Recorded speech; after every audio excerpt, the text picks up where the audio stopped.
بسم اللہ الرحمن الرحیم۔ السلام علیکم۔ کاشانہ بصیرت کے یوٹیوب چینل پر خوش آمدید۔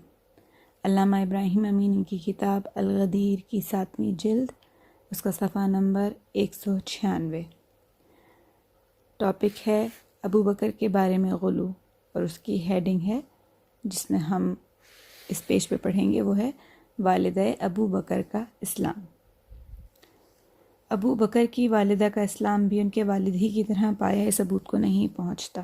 اس سلسلے میں عائشہ کا بیان ہے کہ جب 38 افراد مسلمان ہو گئے تو ابو بکر نے رسول خدا سے اصرار کیا کہ اعلانیہ دعوت کا آغاز کریں۔ رسول خدا نے فرمایا کہ ابھی ہم بہت کم ہیں، لیکن ابو بکر نے اس قدر اصرار کیا کہ رسول خدا کو دعوت اعلانیہ کرنا ہی پڑی۔ تمام مسلمان مسجد میں ادھر ادھر دعوت اسلام دینے لگے۔ ابو بکر نے بھی ایک جگہ تقریر کی جہاں رسول خدا موجود تھے۔ یہ خدا اور رسول کی طرف اولین دعوت تھی۔ پھر تو مسلمانوں پر مشرکین ٹوٹ پڑے، لاتوں اور گھوسوں سے اچھی طرح ابو بکر کو مارا۔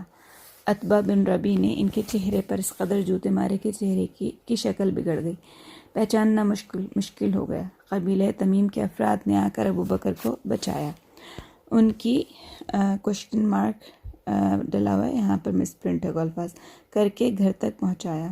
اس قدر مار پڑی تھی کہ ادھموئے ہو گئے تھے۔ تمیمیوں نے انہیں گھر پہنچا کر مسجد الحرام میں کہا کہ خدا کی قسم اگر ابو بکر مر گئے تو عتبہ کو قتل کر دیں گے۔ جب ابو بکر کو ہوش آیا تو پوچھا، رسول خدا نے کیا کیا؟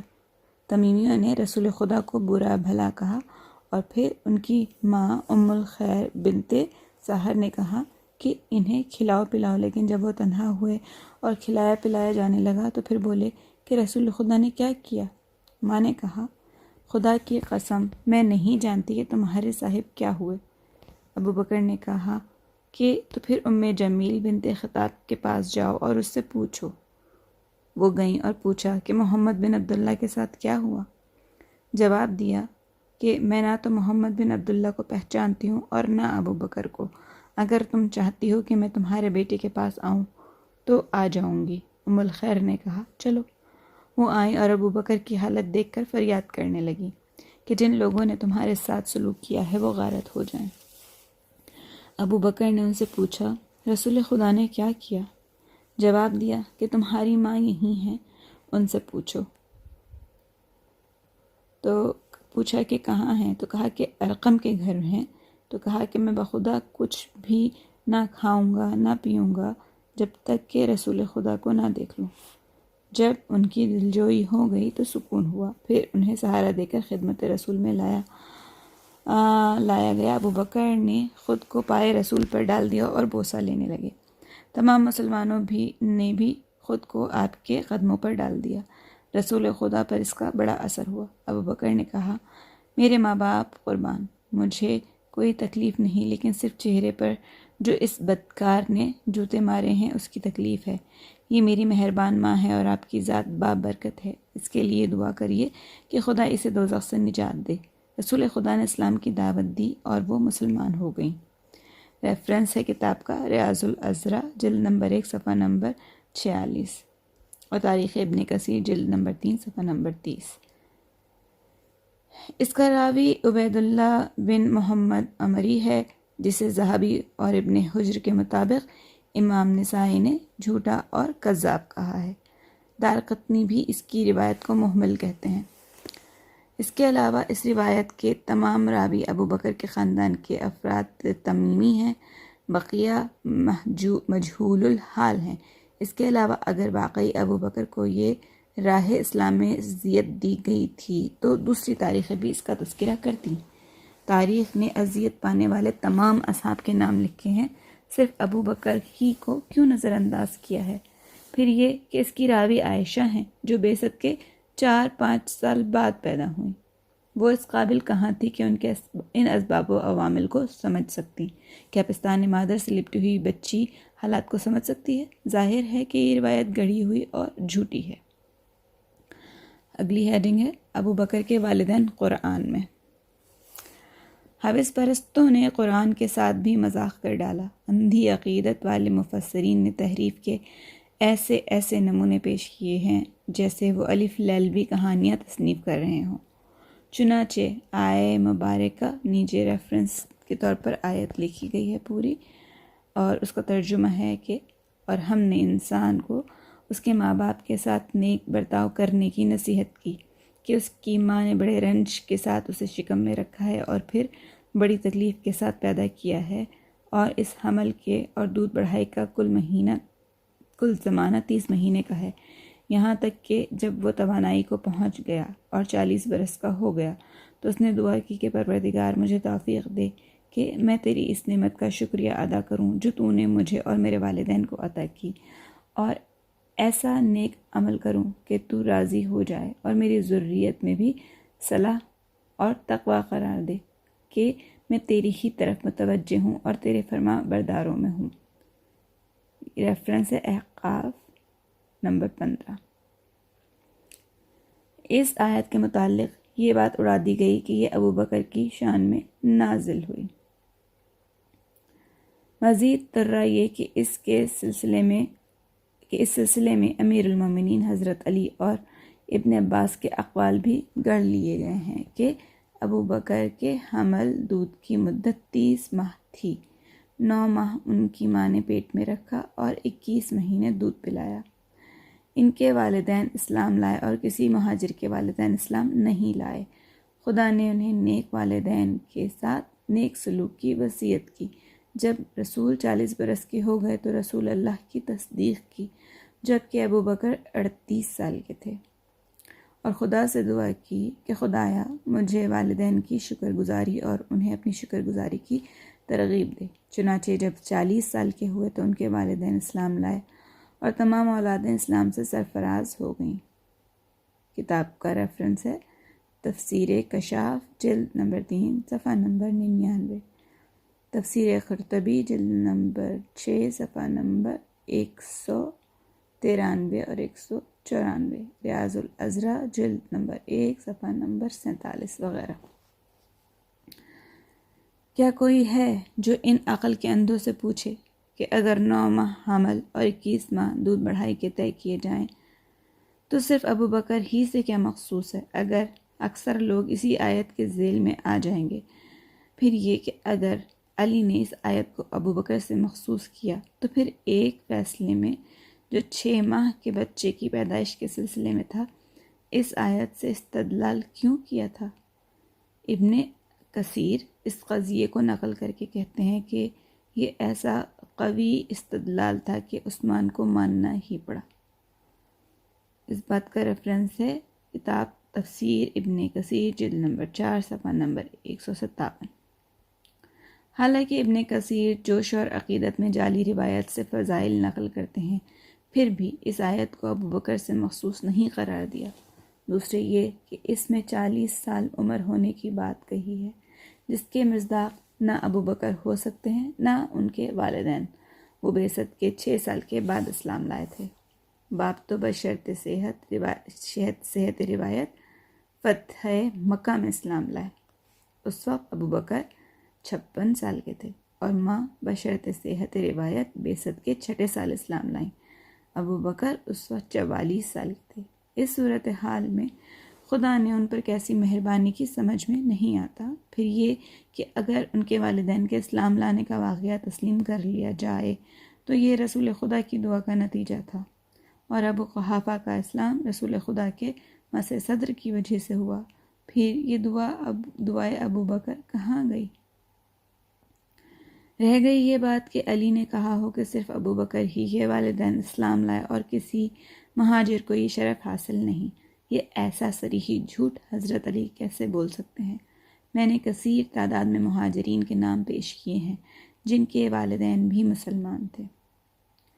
دوسری آیت جس کا ترجمہ ہے سورہ مجادلہ کی آیت نمبر 22 کہ تم کبھی نہ پاؤ گے کہ جو لوگ اللہ اور آخرت پر ایمان رکھنے والے ہیں وہ ان لوگوں سے محبت کرتے ہیں جنہوں نے اللہ اور اس کے رسول کی مخالفت کی ہے، خواہ وہ ان کے باپ ہوں یا ان کے بیٹے یا ان کے بھائی یا ان کے اہل خاندان۔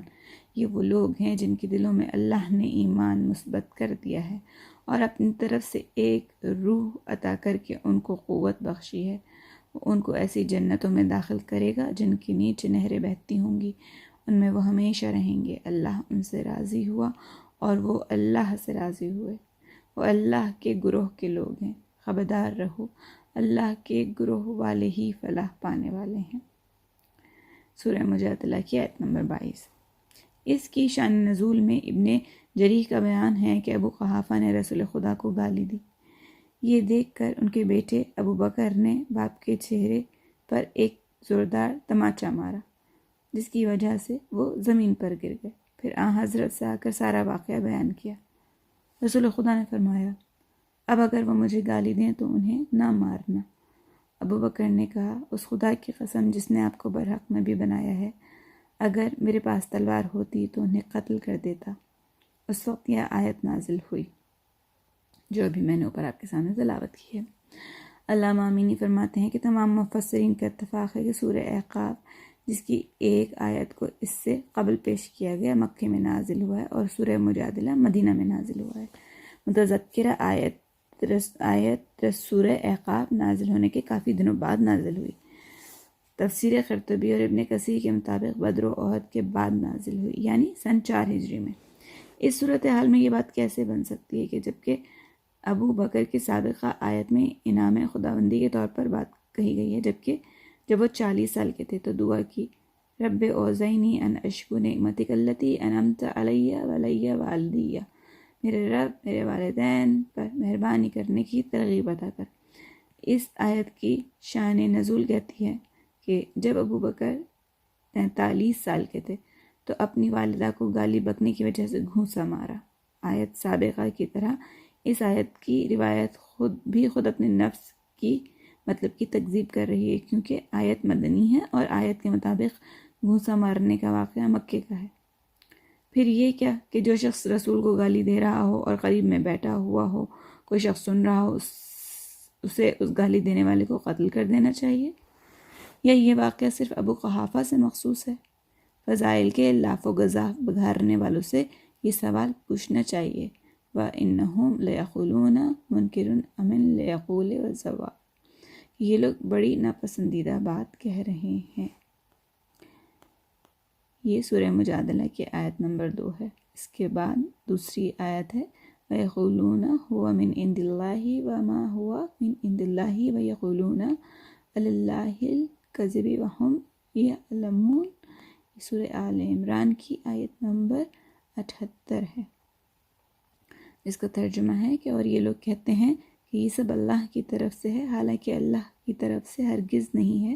یہ خدا کے خلاف جھوٹ بولتے ہیں، حالانکہ سب جانتے ہیں۔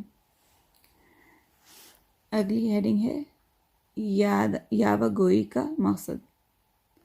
یہ سفید جھوٹ اور جعل سازی کا انبار اور ابو بکر کے والدین کو مسلمان ثابت کرنے میں ایڑی چوٹی کا زور لگانے کی غرض محض یہ ہے کہ رسول خدا اور حضرت علی کے والدین کو کافر ثابت کیا جا سکے، کیونکہ وہ ان دونوں حضرات میں تو کسی قسم کا نقص نکالنے میں ناکام رہے، اس لیے بیٹوں کا غصہ والدین پر اتارا۔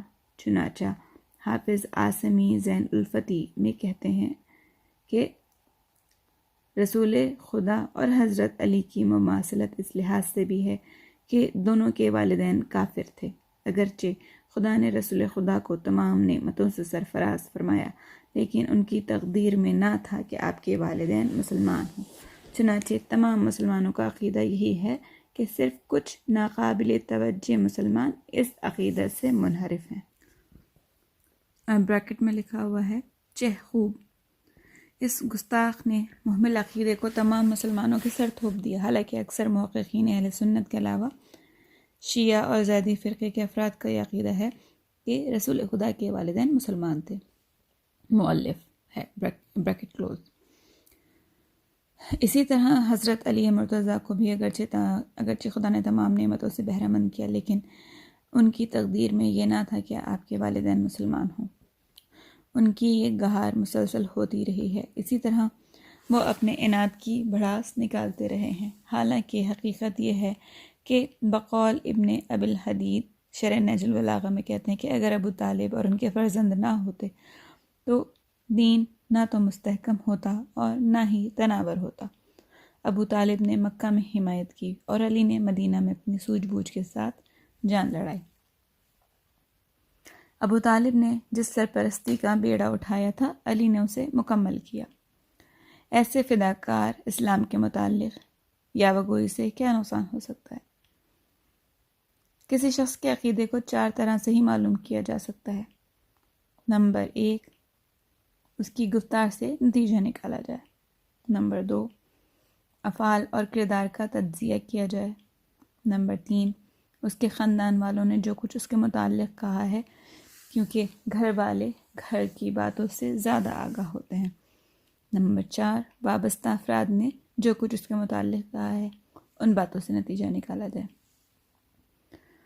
ہیڈنگ ہے حضرت ابو طالب کی گفتار۔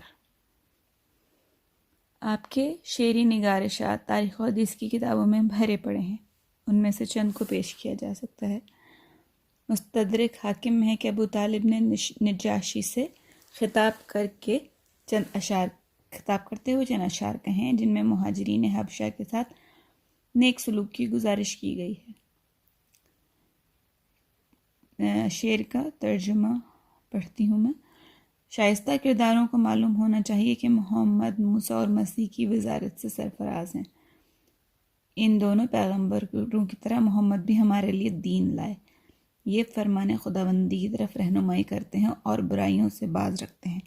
تم خود اپنی کتابوں میں پڑھتے ہو کہ یہ ان کی باتیں درست ہیں اور یاوہ گوئی پر مبنی نہیں ہیں۔ ہمارا گروہ اس لیے تمہارے پاس گیا ہے کہ تم جمع مرد اور شریف ہو۔ یہ اس شعر کا ترجمہ ہے۔ اس کے مزید 16 اشعار بھی ہیں۔ ان اشعار کا ترجمہ ہے، میں پڑھ رہی ہوں دوبارہ۔ بنی غالب کی شاخ لوی و تمیم کے محمل لوگوں کو حمایت محارم کے موقع پر ان کی بھڑکائی ہوئی دشمنی یاد دلا دو، کیونکہ ہم اس وقت بھی تو خدائی تلوار اور سرتاپا شرافت ہوتے ہیں جب قوم کی آواز بادلوں کی جھوٹی گرج کی طرح بلند ہوتی ہے۔ کیا تمہیں نہیں معلوم کہ قطع رحم گناہ اور بلا کا سبب اور حماقت ہے، اور یہ کہ کل قیامت میں تمہیں معلوم ہو جائے گا کہ ہدایت کیا ہے؟ دنیا کی نعمت دائمی نہیں ہے، بس ہرگز تمہاری عقل محمد کے بارے میں زائل نہ ہو۔ خبردار، کمینے گمراہوں کا ساتھ نہ دو۔ یہ تمنا کہ تم انہیں قتل کر سکو گے خواب سے زیادہ وقت نہیں رکھتی۔ خدا کی قسم، تم محمد کو اس وقت تک قتل نہ کر سکو گے جب تک بہت سے سروں اور گردنوں کو کٹتے نہ دیکھ لو، اور جب تک اپنے قبیلے کے لوگوں کو قتل ہوتا اور لاشوں پر گرد منڈلاتے نہ دیکھ لو۔ ایک جنگ کے بعد دوسری جنگ ہو رہی ہے اور تم شدت قتل سے گھبرا کر رشتہ داری کا واسطہ دینے لگو گے، جبکہ تلوار کی ضربیں رشتہ داریاں کاٹ چکی ہوں گی۔ محمد ساری قوم میں برتر ہیں، دشمنوں کے سامنے سر جھکانے والے نہیں۔ آل ہاشم کی دونوں شاخوں میں محفوظ ہیں، امین ہیں، محبوب خلق ہیں، اور ختم نبوت کی پروردگار کی طرف سے ان پر مہر لگی ہے۔ لوگ ان میں برہان خدا کا مشاہدہ کرتے ہیں۔ بھلا کسی قوم میں جاہل عالم کے برابر کیسے ہو سکتا ہے؟ یہ ایسے نبی ہیں جن کے پاس ان کے رب کی طرف سے وحی آتی ہے، جو اس بات کا قائل ہو اسے ندامت نہ ہوگی۔ ایک ہاشمی فوج ان کے گرد طواف کرتی ہے اور اپنے حلقے میں لیے رہتی ہے اور دشمنوں کو ان سے دور کرتی رہتی ہے۔ اس کے علاوہ آپ کے یہ اشعار بھی ماتحت مذکور ہیں کہ اے میرے ساتھیوں، لوی اور خاص طور سے کعب کی اولاد کو میرا یہ پیغام پہنچا دو، حالانکہ ہمارے اور ان کے درمیان رنجش پیدا ہو چکی ہے۔ کیا تمہیں اب بھی یقین نہیں آتا کہ ہم نے محمد کو ویسا ہی نبی پایا ہے جیسے موسیٰ تھے، اور یہ کہ ان کا تذکرہ قدیم کتابوں میں موجود ہے، اور یہ کہ خدا نے صرف محمد پر اپنی محبت نازل کی، لہٰذا اس سے بہتر کون ہو سکتا ہے کہ وہ جسے وہ اپنی محبت سے مخصوص کرے۔ تم نے جو عہد نامہ لکھ کر ٹانگا ہے تمہارے لیے منحوس ہے، وہ باعث ہلاکت ہوگا جس طرح ناقہ صالح قوم سعود کے لیے باعث ہلاکت تھی۔ اس لیے ہوش میں آؤ، سنبھل جاؤ، قبل اس کی کہ قبریں تیار ہوں اور عمومی عذاب کی زد میں گناہ گار کے ساتھ بے گناہ بھی آ جائیں۔ چغل خوری کی باتوں میں آ کر ہم سے تعلقات نہ بگاڑو، اور ایسی جنگ کو دعوت نہ دو جو طویل ہو، کیونکہ دعوت جنگ دینے کے لیے جنگ تلخ بن جاتی ہے، کیونکہ رب کعبہ کی قسم ہم محمد کو سختیوں سے تنگ آ کر چھوڑیں گے نہیں جب تک ہماری گردنیں اور ہاتھ نہ کٹ جائیں۔ میدان میں لاشیں بکھری ہوئی ہوں اور لاشوں پر گدھ منڈلا رہے ہوں۔ اگر جنگ چھڑی تو گھوڑوں کی بھاگ دوڑ اور سرماؤں کی آواز سے قیامت خیز منظر ہوگا۔ کیا ہمارے جد ہاشم جنگ پر تیار نہیں تھے، اور کیا انہوں نے بیٹوں کو جنگ کی وصیت نہیں کی تھی؟ ہم تو جنگ سے تنگ نہیں آتے جب تک کہ خود جنگ ہم سے تنگ نہ آ جائے، لیکن ہم صاحب عقل و غیرت ہیں۔ مصائب میں جب بہادروں کے پتے پانی ہوں تو ہماری عقلیں بھٹکائے رہتی ہیں۔ سالبی کی روایت ہے کہ ان اشعار ابو طالب کی حجت پر سب کا اتفاق ہے۔ ابن عباس، قسم بن محزرہ بن دینار سبھی نے ان اشعار کی روایت کی ہے۔ قرطبی اور ابن کثیر نے بھی اس شعر کا اضافہ کیا ہے کہ اگر خوف، ملامت یا گالیوں سے بچنے کا خیال نہ ہوتا تو تم مجھے اعلانیہ طور پر اس دین کا اعلان کرنے والا پاتے۔ زینی وہلان اسنی المطالب میں ہے کہ یہ شعر الحاقی ہے، اور اگر مان بھی لیا جائے تو زیادہ سے زیادہ یہ بات معین ہوتی ہے کہ انہیں گالیوں کا اندیشہ تھا، اس لیے رسول خدا کی اعلانیہ رسول خدا کی نصرت اعلانیہ نہیں کر رہے تھے، لیکن وہ تو باقاعدہ دین کی نصرت کر رہے ہیں اور اسلام کو خیر ادیان کہہ رہے ہیں۔ قریش نے جب عثمان بن مطعون پر ظلم و ستم کیا تو یہ 7 اشعار کہے۔ اے دل، کیا زمانے کی بے اعتباری کو یاد کر کے رو رہا ہے؟ یا تیرا غم ان بے وقوفوں کی ذلیل حرکت ہے جو مسلمانوں پر ظلم کر رہے ہیں؟ قریش والوں، خدا تمہاری جماعت کو ذلیل کرے، کیا تم نہیں دیکھتے کہ ہم عثمان کے لیے رنجیدہ ہیں؟ اب اگر تم نے پھر ہمارے مظلوموں پر ظلم کیا تو ہم تیر و تلوار سے ان کی مدد کریں گے، 3 پھل والے نیزوں سے حملہ کریں گے جو پاگلوں کے دماغ سے بد دماغی نکال دے، یہاں تک کہ بے عقل لوگ سختی کے بعد نرمی کا برتاؤ کرنے لگیں۔ یا پھر تم اس کتاب پر ایمان لے آؤ گے جو خدا کی طرف سے بے مثل ہے اور موسیٰ اور یونس جیسے سچے نبی پر نازل کی گئی ہے۔ کچھ اشعار میں رسول اعظم کی مدح ہے اور اس کی تضمین حسان بن ثابت نے کی ہے، یا تو وارد ہوا ہے۔ شرح ابن حدیل ابی الحدید کے مطابق ابو طالب کے یہ اشعار بہتر مشہور ہیں۔ اے محمد، آپ رسول ہیں، عظیم سردار اور مبارک چہرے والے ہیں، نہایت معزز سردار کے بیٹے، خود بھی پاکیزہ اور جائے ولادت بھی پاکیزہ ہے۔ عمرو جیسے فیاض آپ کے مورث اعلیٰ ہیں۔ جب سارے مکے میں قحط تھا تو انہوں نے شوربے میں روٹی بھگو کر لوگوں کو کھلائی، اس کے بعد یہ طریقہ صفت حسنہ بن کر رائج ہو گیا اور پیالوں میں سالانہ روٹیاں توڑ کر کھلائی جاتی ہیں۔ ہمارے ہی خاندان کے ذمے حاجیوں کی سقائیت ہے، جبکہ ہم ڈولوں سے دریا بہا دیتے ہیں۔ مقام مارزماں، اس کی پہاڑیوں اور مسجد کی بھی تولیت ہماری ہی ہے۔ پھر اے محمد، تم پر ظلم کیسے ہو سکتا ہے جبکہ میرے جیسا بہادر ابھی زندہ ہے؟ مکے کی وادیوں میں سیاہ خون بہا دوں گا، تمہارے ابن مشتعل شیروں کی طرح موجود ہیں۔ میں نے تو تمہیں ہمیشہ سچا پایا اور تم بچپن سے راست گفتار ہو۔ ایک بار ابو جہل سجدے کی حالت میں رسول اللہ صلی اللہ علیہ وآلہ وسلم کے پاس آیا۔ اس کے ہاتھ میں پتھر تھا، وہ رسول پر پتھر چلانا چاہتا تھا، لیکن جیسے ہی ہاتھ اٹھایا وہ پتھر اس سے چپک گیا اور وہ چلا نہ سکا۔ اس موقع پر ابو طالب نے یہ 11 شعر کہے۔ اے نبی غالب، ہوش میں آؤ اور گمراہی سے باز رہو۔ اے بنی غالب، ہوش میں آؤ اور گمراہی سے باز رہو، ورنہ مجھے ڈر ہے کہ تمہارے گھروں میں ہی ہلاکتیں نازل نہ ہوں۔ وہ ہلاکتیں خدائے مشرق و مغرب کی طرح دوسروں کے لیے عبرت ہوں گی، جس طرح تم سے پہلے عاد اور سمود پر عذاب آیا جب سویرے ہی ناقہ پیاسا تھا اور ان پر آندھی ٹوٹ پڑی۔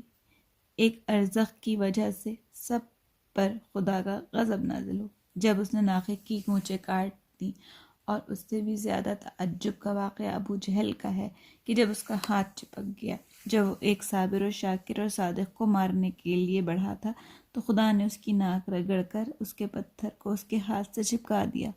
وہ تمہاری ہی گمراہوں کے بہکاوے میں آ گیا تھا، جو کچھ اس نے کہا تھا وہ سچ نہ ہو سکا۔ ریفرنس: دیوان ابو طالب، صفحہ نمبر 13۔ اور شرح ابن ابی الحدید جلد نمبر 3 صفحہ نمبر 314۔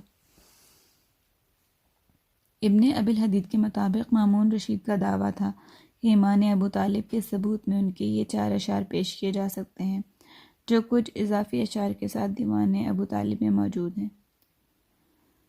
شعر کا ترجمہ ہے کہ میں نے مالک حقیقی کے رسول کی مدد درخشاں تلواروں سے کی ہے۔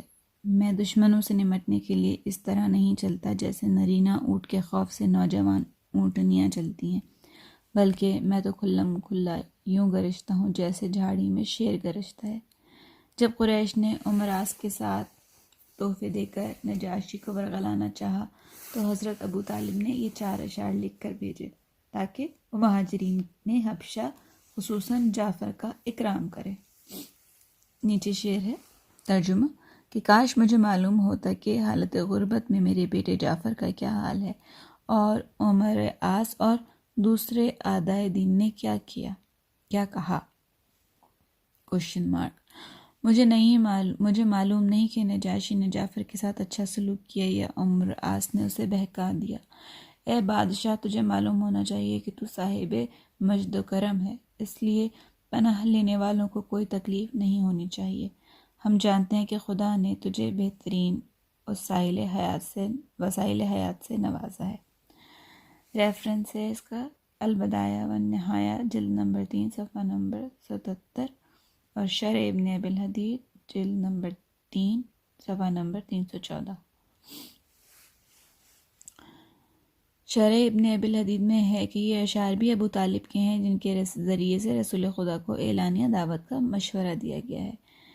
شعر کا ترجمہ کچھ یوں ہے کہ اے مجد، وہ حق جسے لے کر تم اٹھے ہو اس کے اعلان سے نہ حملہ کرنے والوں کے ہاتھ رک سکیں گے، نہ زبان اسے ایذا پہنچانے والوں کی زبانیں تمہیں منع کر سکیں گی، کیونکہ اگر کبھی تم ان دشمنوں کے ساتھ کسی کشمکش میں مبتلا ہوئے تو تمہارا ہاتھ در حقیقت میرا ہاتھ ہوگا، تمہاری جان کے ساتھ میری جان ہوگی، یعنی میں تم پر فدا ہو جاؤں گا۔ یہاں پر شعر کا ترجمہ ختم ہوتا ہے۔ ابن ہشام کا بیان ہے کہ حضرت ابو طالب نے خطرہ محسوس کیا کہ کہیں باہر سے آنے والے جاہل عرب مشرکین کے بہکاوے میں آ کر ان سے مل کر رسول خدا اور بنی ہاشم پر حملہ آور نہ ہو جائیں، اس لیے ایک قصیدے میں آپ کے حرمت مکہ کی پناہ اور اشراف قوم کے دور کا تذکرہ کیا ہے۔ آپ نے یہ بھی صاف صاف اعلان کر دیا کہ کسی حالت میں بھی محمد کو تمہارے حوالے نہ کریں گے، چاہے کہ ہلاک ہی کیوں نہ ہو جائیں۔ سیرت ابن ہشام میں یہ قصیدہ 94 شعروں پر مشتمل ہے۔ وہ کہتے ہیں کہ مجھے یقین ہے کہ یہ اشعار ابو طالب کے ہی ہیں۔ ابن کثیر نے 92 اشعار نقل کیے ہیں۔ وہ لکھتے ہیں کہ یہ قصیدہ ابو طالب ہی کہہ سکتے ہیں، بہت نفیس اور عظیم اور بلیغ ہے، یہ 7 ملحقات سے بھی بڑھ کر ہے۔ پورا قصیدہ انہوں نے اپنی کتاب المغازی میں نقل کیا ہے۔ ابو حقان عبدی نے 111 اشعار نقل کیے۔ ابن ابی الحدید لکھتے ہیں کہ یہ اشعار حد تواتر تک پہنچے ہوئے ہیں کہ ابو طالب کے ہیں۔ اس سے معلوم ہوتا ہے کہ وہ رسول خدا کی دعوت کو مانتے تھے۔ خستلانی نے ارشاد الاساری میں نقل کیا ہے کہ اس قصیدے میں 110 اشعار ہیں۔ مواہب دنیا میں 80 شعروں کی نشاندہی کی گئی ہے۔